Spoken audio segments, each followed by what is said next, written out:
안녕하세요, 여러분. 저는 소라입니다.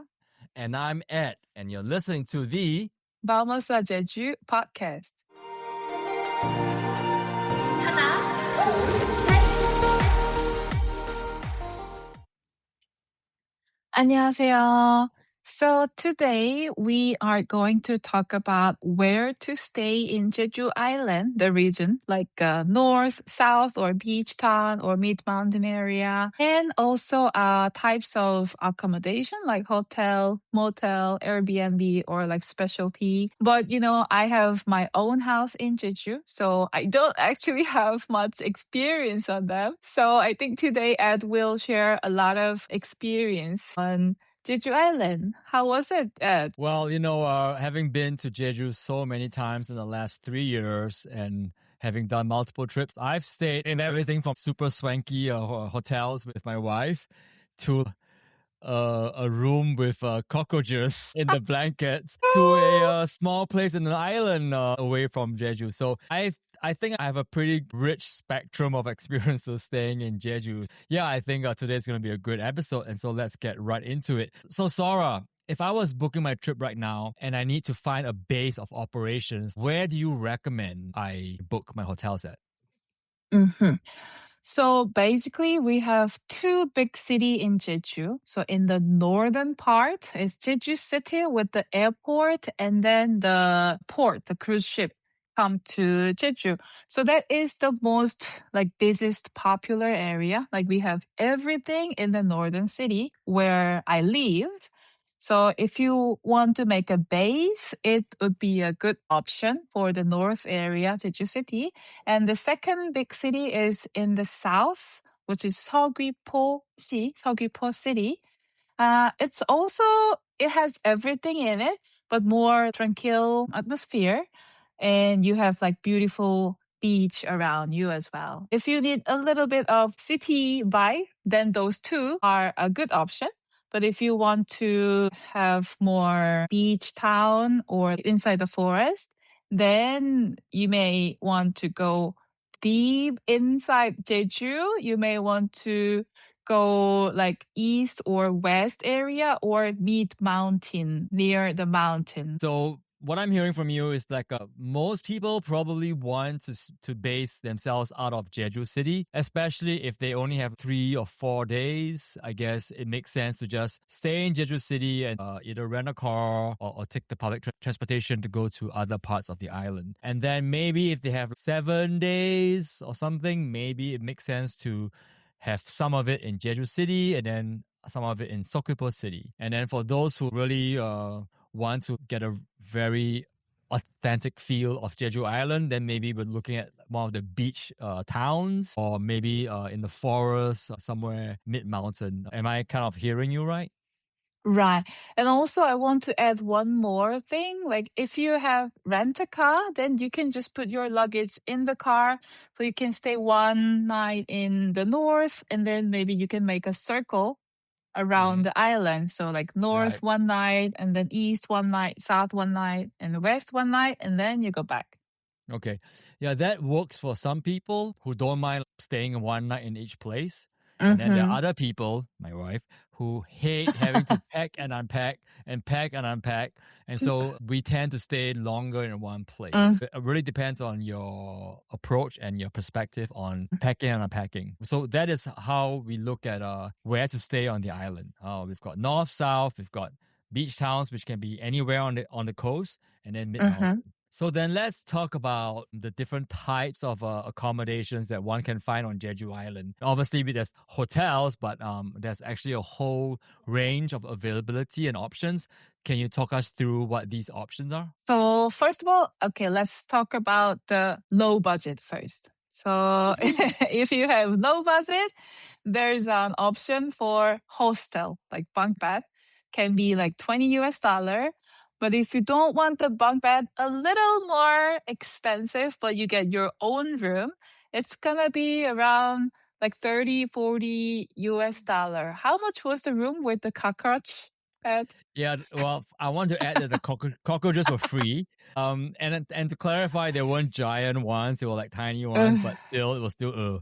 That one was like $25, and it was actually very close to your house. It was very cheap. So yeah. Maybe I had to pay extra $5 to have no cockroaches. No cockroach. Yeah. So that's a low budget hotel, but we don't really say that for hotel. We say that motel, which Okay. is like cheaper hotel or love hotel in Korean. Oh, let me get back to that love hotel in a short while. But I'm a little bit confused because living in America, motel usually it means motor hotel, and it's like a combination of the two words to become motel. So typically in the United States and even in Canada, you would drive right up to the room and then get out of the car and walk to your room. That's a motel, and it's typically found near major freeways or highways in Canada and America, and I think maybe some parts of Europe, I'm not sure. But that was not at all what it was in Jeju. It was basically a low-end budget hotel. There was nowhere to park, I don't think. Or if there was a place to park, it was not. No Yeah, park. it was No. no parking, right? No parking. So maybe not so good for if you have a car. Yeah, it could be. Yeah. Especially in Jeju City, parking can be difficult. But then you mentioned Love Hotel, Lebu Hotel. Is that as interesting as I think it is? Yeah. So love hotel means, I think it's the same meaning, right? Yes, but I'm trying to get you to say it. If you want to have more, I don't know, privacy? No, not the privacy. It's more like one night stands. I don't know how to explain.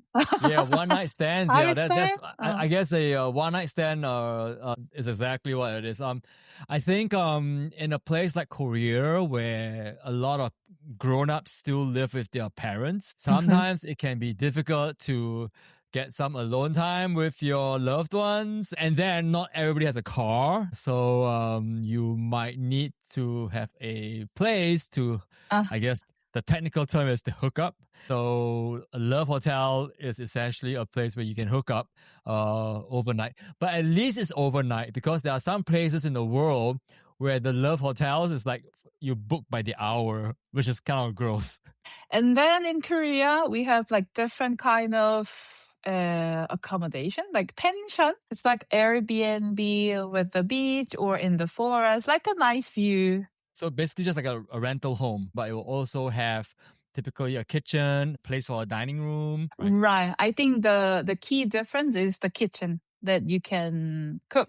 What else besides the pension? And also we have minbak. Like when you walk through Jeju, you're gonna see like minbak sign in Korean on like just normal house, meaning they rent room for you for traveler. But actually those minbak, like most of them, they converted to Airbnb. But some of them, like the elders who doesn't know how to use like online bookings or Airbnb, they just left like the sign outside, but there's not many guests coming. So if you want to book those kind of like real minbak, you have to go there, talk to them, or you have to call to book the place.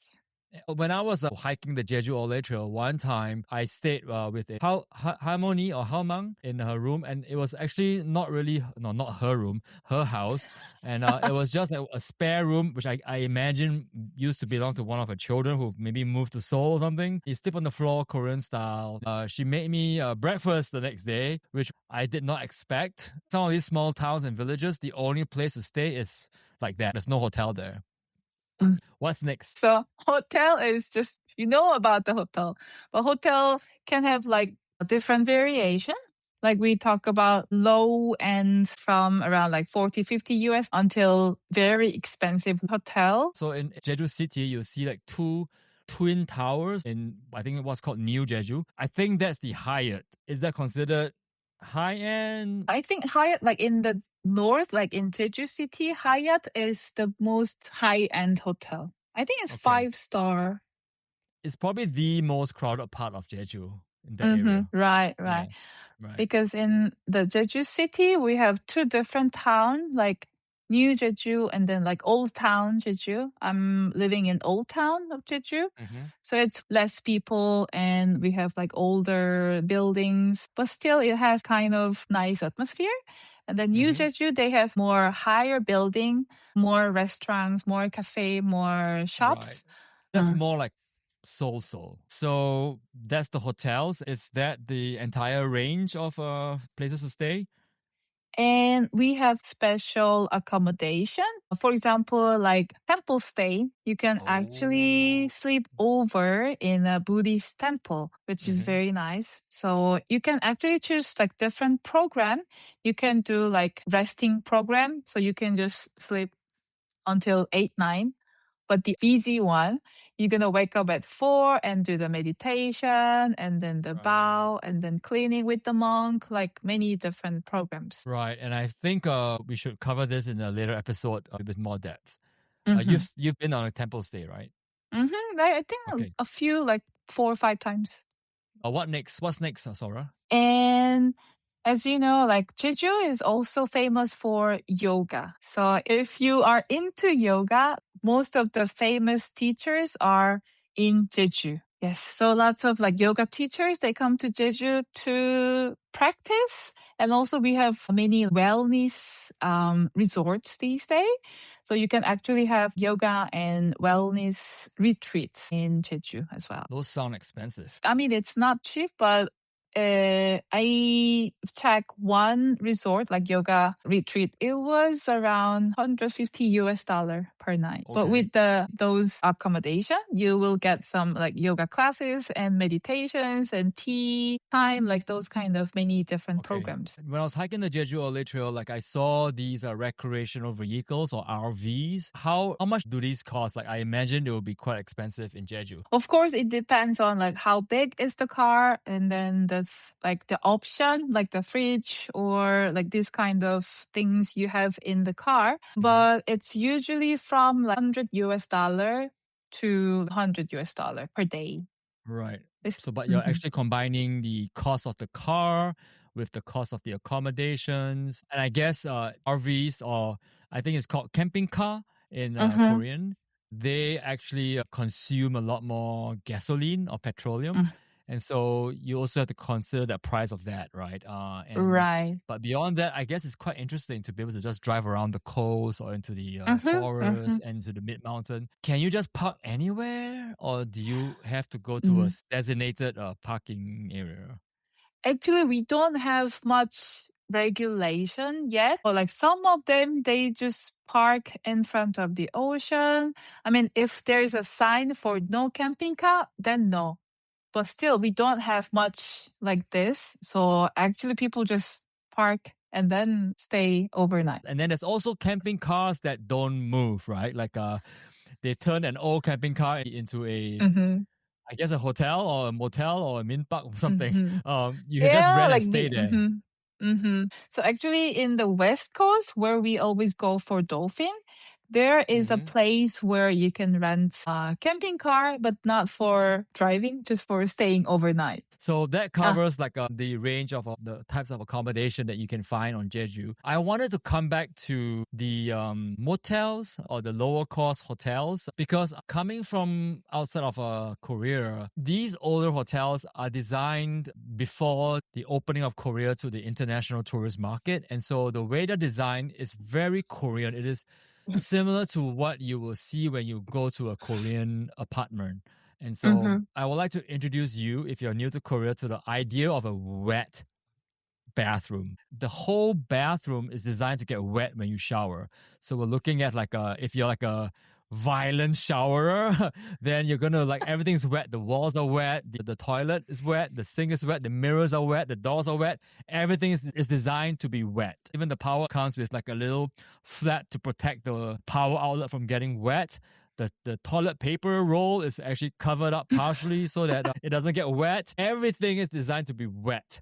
There's no glass partition to keep the shower water in. There's no shower curtain. It's the whole thing is designed to get wet. Until now, I didn't notice that it was so different, because for me, like to have the flip cover for the for the outlet, and then the toilet paper cover was so normal. But then now I'm thinking Yeah. like, oh, we don't have that in another country. And so with a wet bathroom comes the idea of a bathroom sandals or bathroom slippers. So you have to wear slippers in the bathroom, especially when the floor is wet. And then the third thing about a wet bathroom is that sometimes there is no separate shower head, like as in you may be used to like there being a faucet for the sink to wash your hands, and then a separate control for the water for the shower. In many Korean homes and Korean older hotels, the water comes from the same faucet in the sink. So if you want to wash your hands, you wash your hands. If you want to shower, you will like flip a switch and you divert the water. You shunt the water to the shower, which sounds fine until you forget to switch it back. And so it's happened to me before where like I'm done showering and then the next day, next morning, I want to like wash my hands and or brush my teeth, and I turn it on, and if I'm not careful, the shower is now pouring, and if I'm lucky, the shower is facing away, but if the shower head is facing at me, I'm now wet. So you need to watch out for that. If you're staying in an old Korean hotel, just make sure that you realize that sometimes you need to switch the water back and forth. It just takes you one time of getting wet to learn never to do that again. So the next thing about older Korean hotels is the towels. The towels, like, are small. The Koreans basically use one or maybe two hand towels to be the towel.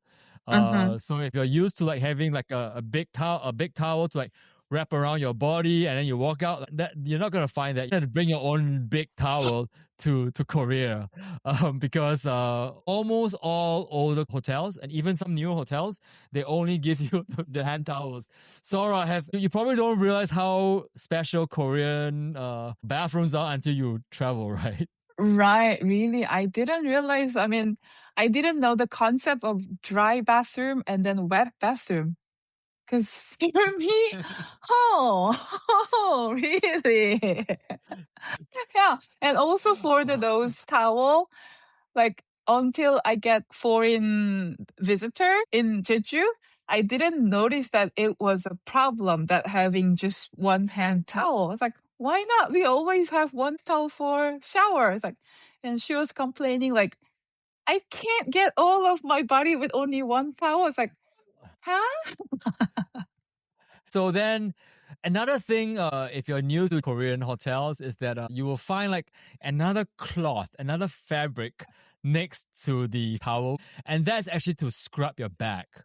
That's like a yeah, and so that is not a towel. That is actually a washcloth that is really designed for the back. Yeah, Korean bathrooms, like once you get used to it, is not a problem. And to me, at least to me, it allows me to access very low cost motels that are of pretty good quality, often in good locations in a city. So I stayed in a couple that's very near Dongmun Market.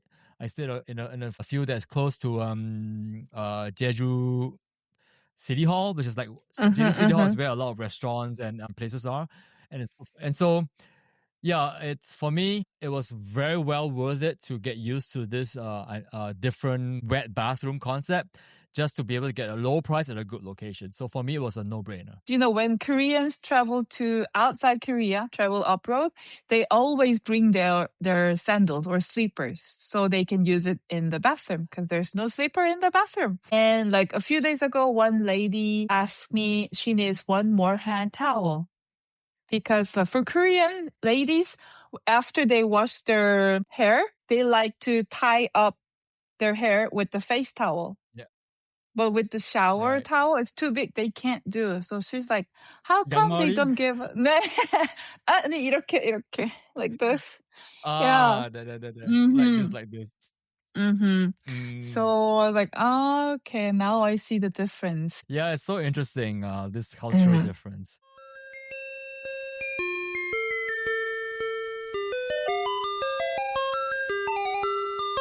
Here's the part of the show, Sora, where, as always, we share some essential, useful Korean phrases that will be helpful for our listeners' trip to Jeju and, of course, Korea in general. We call it, as always, Handy Korean with Sora Sam. Sora, what are we going to share with our audience today? So today we gonna talk about like, where is this? So again, you can put this, the noun, in front and then just put 어디예요? 어디예요? So for example, if you want to ask like, where is Starbucks? Then you can say 스타벅스 어디예요? Or since a wet bathroom, if a bathroom is called 화장실, so then you go 화장실 어디예요?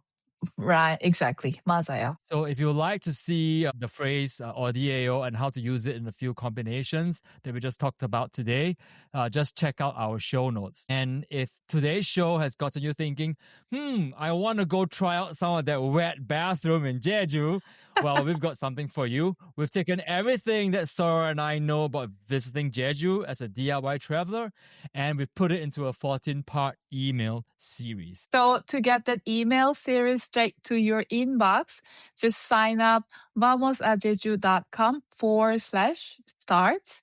And for the latest update, you can also follow us, Vamos a Jeju, on Instagram, TikTok, and Facebook group. And finally, the best way for a new podcast like ours to grow is organically. So if you found this episode helpful, please share us with your friends. And who knows, maybe we will vamos a Jeju together. And with that, all that's left for us to do is to say 안녕. 안녕. Bye bye. 再见. Bye-bye. Sayonara. Hasta luego.